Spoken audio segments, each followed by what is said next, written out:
दोस्तों, आज का ये वीडियो हमारा ट्रांसलेशन पर बेस्ड है। हमें आपके कई कमेंट्स, कई मशवरे और रिक्वेस्ट मिल रही हैं कि उर्दू ट्रांसलेटर की जॉब के लिए जो लोग अप्लाई कर रहे हैं उनको ट्रांसलेशन में कुछ दिक्कत आ रही है, तो वो बार बार हमें अपने कीमती मशवरों से नवाज रहे हैं कि हम ऐसे वीडियोस बनाएं जो कि ट्रांसलेशन पर बेस हो। तो आज का ये वीडियो हमने इसी सिलसिले की एक कड़ी की तरह रखा है। वैसे आप अगर हमारे चैनल पर विजिट करेंगे तो आपको वहां पर बहुत सारे ऐसे वीडियोस मिल जाएंगे जो ट्रांसलेशन के हैं। उस कड़ी का ये हमारा 26वां वीडियो है। तो ट्रांसलेशन जब भी आप करें, अगर हम हिंदी और उर्दू की बात करते हैं तो उसमें सबसे पहली बात आप ये याद कर लें कि वहां पर ग्रामर या कवायद या व्याकरण का कोई मसला नहीं होता, क्योंकि दोनों जबानों की व्याकरण या ग्रामर एक जैसी है। वहां पर मेन मसला होता है लफ्जियात या शब्दावली का, ग्लॉसरी का। तो सबसे पहले हमने जो भी ट्रांसलेशन के लिए पैसेज लिया है उसकी एक ग्लॉसरी बनाई है कि किस तरह से हम हिंदी और उर्दू के अल्फाज को तब्दील करते हैं या रिप्लेस करते हैं, उनकी जगह हिंदी या हिंदी की जगह उर्दू अल्फाज लगाते हैं। लेकिन ये भी बात याद रखिए कि तर्जुमे का मतलब सिर्फ अल्फाज की तब्दीली नहीं है, यानी हमें उस जबान से वाकिफ होना चाहिए, उस खास लफ्ज, पर्टिकुलर वर्ड के पीछे का क्या मतलब है, क्या बैकग्राउंड है, ये तमाम चीजें आपको अपने जहन में रखनी है। दूसरी सबसे अहम चीज ये है कि जब भी आप तर्जुमा कर रहे हो हिंदी या उर्दू का, तो उस खास लफ्ज का जो भी मतलब है, जो भी जेंडर है, मतलब के साथ साथ आपको तस्कीर व तानीस पर भी ध्यान देना है। जैसे हमने यहाँ पर जो अपना पहला लफ्ज लिया है वो है वास्तविकता। अब हम देखेंगे कि वास्तविकता का जेंडर क्या है। वास्तविकता है फेमिनिन नाउन। जब हम उसको उर्दू में उसका तर्जुमा करेंगे तो वो हो जाएगा हकीकत, दरअसल या दर हकीकत। ठीक। तो इस तरह से आप तीन तरह से इसका तर्जुमा कर सकते हैं। यह आपके कॉन्टेक्स्ट पर डिपेंड करता है कि किस तरह के जुमले में वास्तविकता शब्द हिंदी में इस्तेमाल हुआ है। उसके बाद दूसरा है पहचान। पहचान फेमिनिन नाउन है, उसका उर्दू इक्विवेलेंट होगा, मुतबादिल होगा शिनाख्त। शिनाख्त और पहचान दोनों फेमिनिन नाउन के तौर पर इस्तेमाल किए जाते हैं। फिर हिंदी में अगर कहीं आदमी लफ्ज दिया है तो आपको ये गौर करना है कि उर्दू में हमारे पास उसके तीन इक्विवेलेंट्स हैं। एक है आदमी, फिर है फर्द और फिर है इंसान। तो आपको ये तय करना है कि हिंदी में जब आदमी दिया है तो उसका उर्दू में क्या पॉसिबल मतलब हो सकता है, कौन सा आप लफ्ज लिखेंगे जो बिल्कुल मुनासिब होगा। फिर है औकात। औकात का आम तौर पे मतलब स्टेटस या हैसियत होता है, लेकिन जिस कॉन्टेक्स्ट में हम बात कर रहे हैं उसमें वहां पर वो कीमत की जगह ले सकता है या अहमियत के तौर पर इस्तेमाल होगा। फिर है मन। मन हम आमतौर पे दिल को कहते हैं, लेकिन जिस कॉन्टेक्स्ट में हम इस्तेमाल करेंगे वहां पर वो जहन के मतलब में आएगा। फिर है वचन। वचन का मतलब है कौल। वचन और कौल दोनों मैस्कुलिन नाउन है। मन और जहन दोनों मैस्कुलिन नाउन है। औकात, अहमियत या कीमत ये फेमिनिन नाउन के तौर पर इस्तेमाल होते हैं। फिर एक लफ्ज है कर्म जो मैस्कुलिन नाउन है, उसका उर्दू इक्विवेलेंट होगा अमल। फिर है चेष्टा। चेष्टा फेमिनिन नाउन है, इसका उर्दू में इक्विवेलेंट या मुतबादिल होगा काविश, जिसे हम कोशिश भी बोलते हैं। अच्छाई। अच्छाई फेमिनिन नाउन है, इसका उर्दू इक्विवेलेंट या मुतबादिल होगा नेकी। फिर है बुराई। बुराई का होगा बदी, और बुराई और बदी दोनों फेमिनिन नाउन के तौर पर इस्तेमाल किए जाते हैं। फिर है वाणी। वाणी का मतलब तो होता है आमतौर पे बोली। बोली यानी डायलेक्ट। लेकिन हम जिस कॉन्टेक्स्ट में बात कर रहे हैं वहां पर इसका इक्विवेलेंट होगा जबान। मिठास फेमिनिन नाउन है, शीरीनी ये भी फेमिनिन है। उसके बाद है निश्चय ही। निश्चय ही, जरूर ही, यकीनन एडवर्ब है। मनुष्य मैस्कुलिन नाउन है, मनुष्य का इक्विवेलेंट है इंसान। उसके बाद है आचरण। आचरण और उसका उर्दू मुतबादिल है किरदार। आचरण और किरदार दोनों मैस्कुलिन नाउन के तौर पर इस्तेमाल होते हैं। जनता, जनता यहाँ पर फेमिनिन नाउन है और उर्दू में जब हम अवाम कहते हैं तो वो मैस्कुलिन नाउन के तौर पर इस्तेमाल होता है। शक मैस्कुलिन नाउन है जिसका उर्दू इक्विवेलेंट या मुतबादिल है शुभा। भली एडजेक्टिव है और उसका उर्दू मुतबादिल है अच्छी। बोली, बोली और जबान दोनों फेमिनिन नाउन के तौर पर इस्तेमाल होते हैं। फिर इसमें एक फ्रेज जो हम अभी आगे पैसेज तर्जुमा करेंगे उसमें एक फ्रेज आया है भलाई का बीज। उसे आप कह सकते हैं अच्छाई का सर चश्मा। तो दोनों मैस्कुलिन नाउन की तरह इस्तेमाल किए जाएंगे। ध्वनि, ध्वनि का मतलब होता है आवाज, फेमिनिन नाउन के तौर पर दोनों लफ्ज इस्तेमाल किए जाएंगे।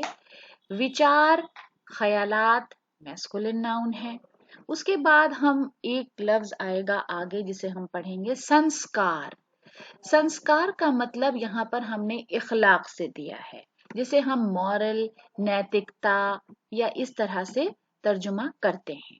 व्यवहार, व्यवहार का मतलब है बर्ताव, अच्छा आचरण और ये मैस्कुलिन नाउन के तौर पर इस्तेमाल होता है। दर्पण और आईना भी मैस्कुलिन नाउन है।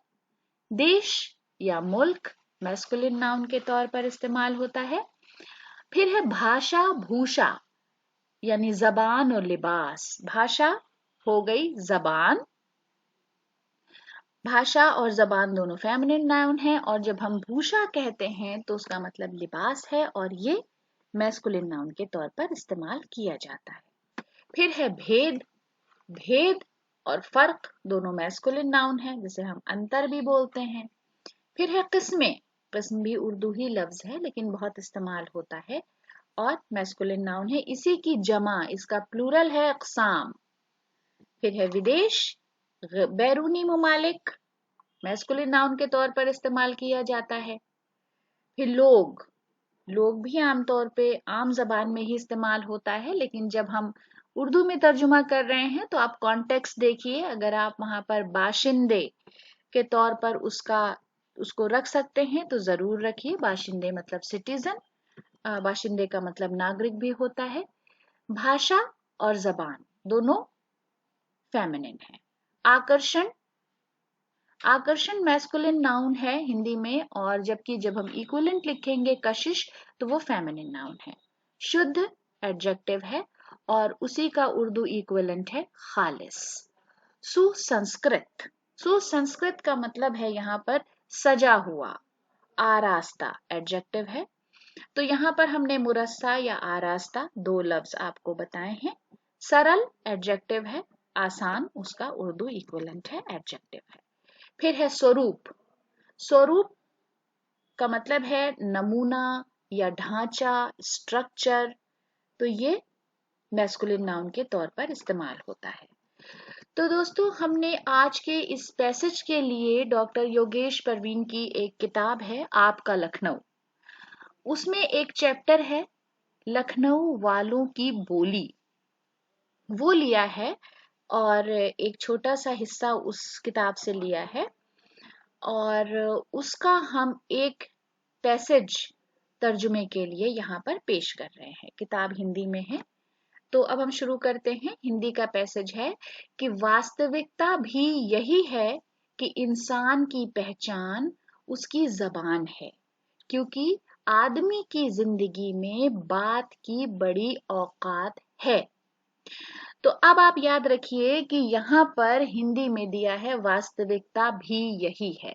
तो अब हम उर्दू में उसका क्या कर सकते हैं? उर्दू में हम कर सकते हैं दर हकीकत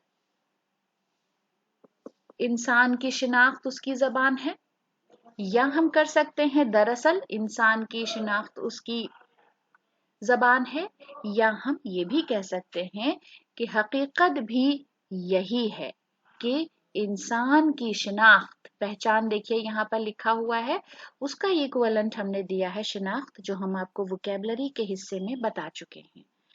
शिनाख्त उसकी जबान है।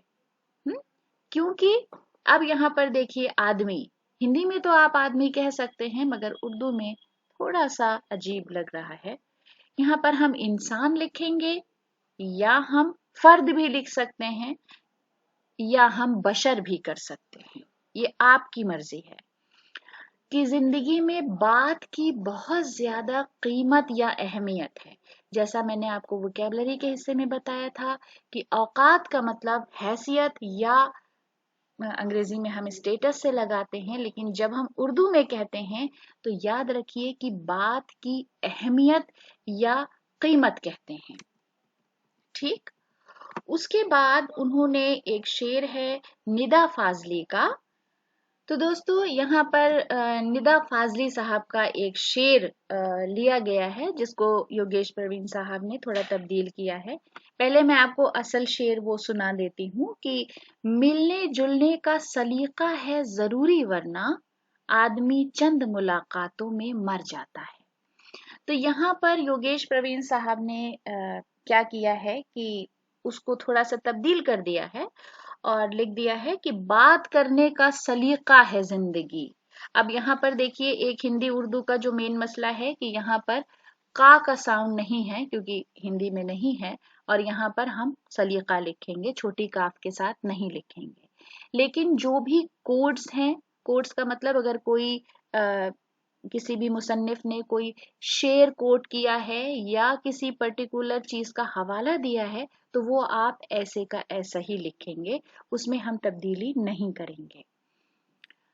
तो बात करने का सलीका है जिंदगी, वरना आदमी चंद मुलाकात में मर जाता है। ठीक। तो हम इसको हम ऐसा ही रखेंगे। उसके बाद उन्होंने लिखा है कि आगे बताया है कि हिंदू शास्त्र कहते हैं मनुष्य के पास मन, वचन और कर्म, यही तीन चेष्टाएं हैं। और अब हम बात करते हैं कि जब हम कहते हैं तो ये कहते हैं थोड़ा सा अजीब लग रहा है। अगर हम इसकी जगह कहा गया है कह दें तो ये ज्यादा खूबसूरत लगने लगता है।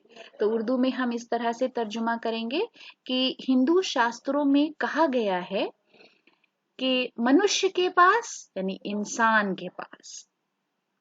अब मन, मन का तर्जुमा जैसा मैंने आपको शुरू में बताया कि हमें जिस कॉन्टेक्स्ट में हम बात कर रहे हैं वहां मन दिल को नहीं पेश कर रहा है, वहां पर रिप्रेजेंटेशन है जहन का। तो मन यानी जहन, वचन यानी कौल, और अमल कर्म, यही तीन काविशें हैं, यही तीन चेष्टाएं हैं। तो आप ये देखिए किस तरह से हम लफ्जों के पीछे के मतलब को ध्यान में रखकर कोई भी तर्जुमा करेंगे। आगे है इनसे ही कोई अच्छाई और बुराई की जा सकती है, तो उसमें भी वाणी की मिठास निश्चय ही मनुष्य का बहुत बड़ा आचरण है। तो अब हम यहाँ पर क्या लिखेंगे, इससे कोई अच्छाई बुराई लिखने में भी कोई हर्ज नहीं है, लेकिन जब हम उर्दू तर्जुमा कर रहे हैं तो हम उर्दू के अच्छे अल्फाज अगर हमें पता है तो लिखेंगे। इनसे ही कोई नेकी या बदी की जा सकती है, और उसमें भी जबान की यानी वाणी जो लिखा है, जबान की शीरीनी मिठास। ठीक। मिठास हो गई शीरीनी, जबान की मिठास निश्चय ही यकीनन इंसान का बहुत अहम किरदार है। अच्छा, एक छोटी सी ग्रामर की बात यहाँ पर नोट कर लें। जैसे निश्चय के साथ यहाँ पर हिंदी में ही लगा है, लेकिन हम यकीनन के साथ ही कभी भी नहीं लगाएंगे क्योंकि यकीनन पहले से एक एम्फेटिक की तरह इस्तेमाल हुआ है। ठीक। उसके बाद वो लिखते हैं कि जिसके लिए कबीर ने जनता के लिए जनता की आवाज में कहा था, जिसके लिए कबीर ने अवाम के लिए, जनता हो गया अवाम, अवाम के लिए अवाम की आवाज में कहा था। फिर उसके बाद कबीर का एक दोहा है, ऐसी बानी बोलिए मन का आपा खोए, औरन को शीतल करे आपहु शीतल होए। तो यहाँ पर आप देख सकते हैं कि कोई तब्दीली मैंने शीतल में नहीं की है, क्योंकि ये एज इट इज दोहा कोड हुआ है।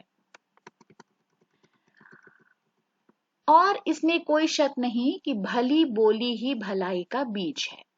अब हम उर्दू में देखते हैं, शक भी वैसे उर्दू का लफ्ज है, लेकिन जब हमारे पास लफ्ज मौजूद है तो हम उसको उसी तरह लिखेंगे। और इसमें कोई शुबा नहीं कि अच्छी जबान, यहाँ पर अब हम भली बोली को तर्जुमा कर देंगे, अच्छी जबान ही अच्छाई यानी भलाई का बीज है, अच्छाई का सरचश्मा है, स्रोत है। ठीक, तो ये तब्दीली हमने की है। फिर है मनुष्य की बोली सिर्फ एक ध्वनि नहीं है, उसके विचार, संस्कार और व्यवहार का दर्पण भी है। तो अब मनुष्य यहाँ पर रिप्लेस हो गया इंसान से। इंसान की बोली एक सिर्फ एक आवाज नहीं है, सिर्फ एक वॉइस नहीं है, ध्वनि नहीं है।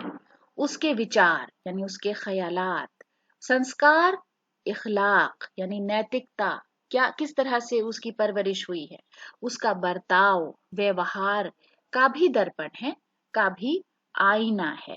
तो यहाँ पर आपने देखा कि विचार हो गया, हमने किस तरह से बात की है ऊपर वोकैबुलरी के सेक्शन में।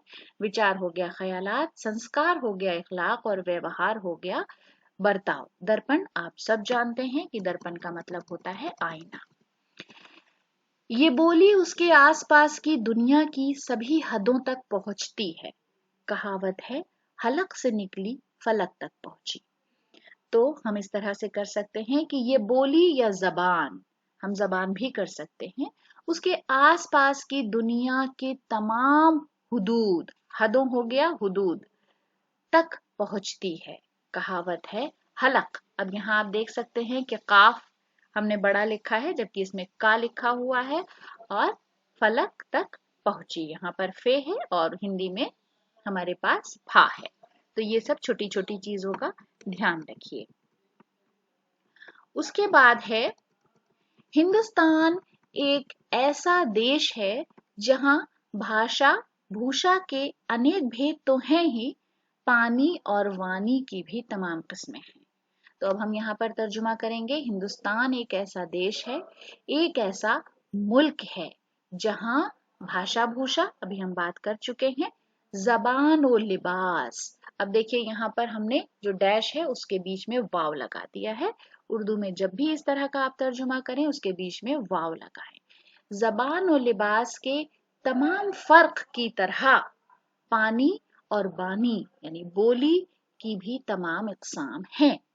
तो अब यहाँ पर आप देख रहे हैं कि अनेक भेद तो हैं ही, हमने क्या किया है, तमाम फर्क के साथ, ठीक, तमाम फर्क की तरह पानी और बानी की भी तमाम इकसाम हैं। फिर भी जिस जबान को देश और विदेश के सभी लोग आसानी से समझ लेते हैं उसे हिंदुस्तानी कहते हैं। फिर हमने तर्जुमा उर्दू का किया है कि फिर भी जिस जबान को मुल्क यानी देश और विदेश के लिए बैरूनी ममालिक के बाशिंदे, सभी लोग यानी बाशिंदे तमाम लोग आसानी से समझ लेते हैं, उसे हिंदुस्तानी कहते हैं। फिर है, ये हिंदी उर्दू की वो गंगा जमुनी भाषा है जिसका अपना अलग ही आकर्षण है।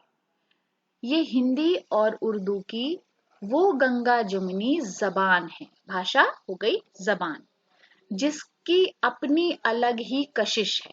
अब आप देखिए तस्कीर तानीस पे जो मैं बात कर रही थी, यहाँ पर लिखा है जिसका, जिसका आकर्षण है, ठीक, क्योंकि आकर्षण मैस्कुलिन नाउन है तो यहाँ पर का इस्तेमाल हुआ है। हमने लिखा है कशिश जो कि फेमिनिन नाउन है, तो हमने क्या लिखा है, की। तो ये छोटी छोटी चीजें हैं जो आपके तर्जुमे को खूबसूरत बना सकती हैं, इसका जरूर ध्यान रखिए। और इस हिंदुस्तानी का सबसे शुद्ध, सुसंस्कृत और सरल स्वरूप लखनऊ की बोली में मिलता है। अब हम देखते हैं उर्दू में क्या हम कर सकते हैं कि, और इस हिंदुस्तानी का सबसे खालिस, शुद्ध, खालिस, प्योर, सुसंस्कृत, जैसा मैंने बताया, सजा हुआ, आरास्ता, या मुरस्सा, सरल का मतलब है आसान, स्वरूप ढांचा कर लीजिए, या मेरे ख्याल से नमूना यहाँ पर ज्यादा अच्छा है, लखनऊ की बोली में मिलता है। तो दोस्तों आज के वीडियो के लिए हमारी इतनी पेशकश थी। वीडियो कैसा लगा, आपके कमेंट्स का हमें कमेंट्स बॉक्स में इंतजार रहेगा। उम्मीद है कि ये वीडियो आपके लिए फायदेमंद होगा, और जो लोग भी एग्जाम की तैयारी कर रहे हैं उनके लिए ऑल द वेरी बेस्ट। अगले वीडियो में भी हम कुछ इसी तरह का लेकर हाजिर होंगे। आप अपनी राय हमें जरूर भेजें। बहुत बहुत शुक्रिया।